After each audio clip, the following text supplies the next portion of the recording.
United States, and that is a sizable segment of the total church population at a time when most white denominations are in decline. Moreover, the remaining 15 to 20% of black Christians are scattered among numerous small black sects, the Roman Catholic Church, and the mainline white Protestant denominations. The overwhelming majority of the latter are in predominantly black congregations, despite denominational affiliation with white communions. But mere numbers aside, the impact of the black church on the spiritual, social, economic, educational, and political interests that structure life in America, including the mainline white churches themselves, can scarcely be overlooked in any realistic appraisal of our common religious experience. It is our hope that this study will be a useful instrument of clarification and illumination in church and academe alike for all those Americans of whatever creed or color who are in search of a more authentic understanding of our religious environment.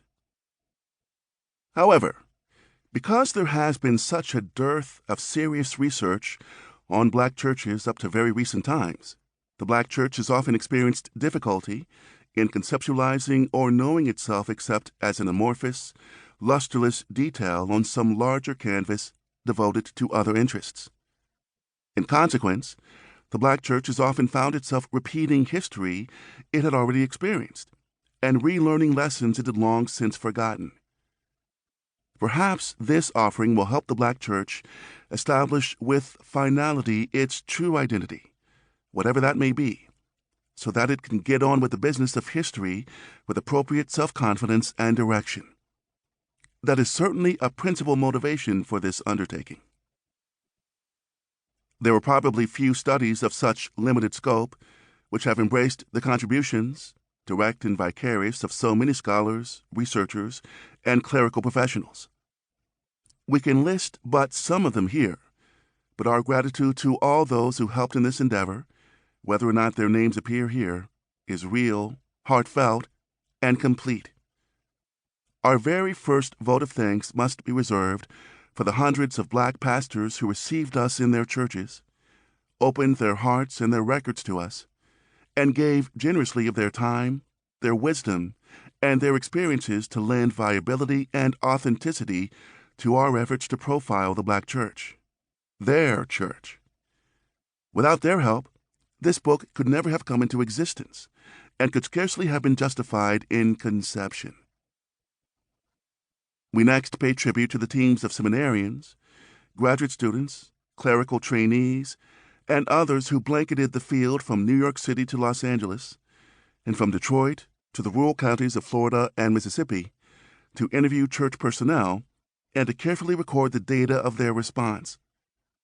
For this, our warmest thanks and appreciation is extended to the regional and local coordinators of the survey: Charles A. Brown, Coordinator, Birmingham, Alabama; Dr. Lillian Ashcraft Easton, Clark Atlanta University; Regional Coordinator for St. Louis, Kansas City, Missouri, and the Midwest and national researcher; Reverend Dr. David Hurst, Pastor, Los Angeles; Coordinator, Southern California; Reverend Samuel A. Lockhart, National Researcher, Southern Urban Areas; Reverend Dr. Larry Murphy, Garrett Evangelical Theological Seminary, Coordinator, Chicago Area; Reverend Dr. James Shropshire, Interdenominational Theological Center, Regional Coordinator, Atlanta Area and Southern Rural Black Churches; and Reverend Dr. Archie Smith, Pacific School of Religion, Regional Coordinator, San Francisco, Oakland Bay Area.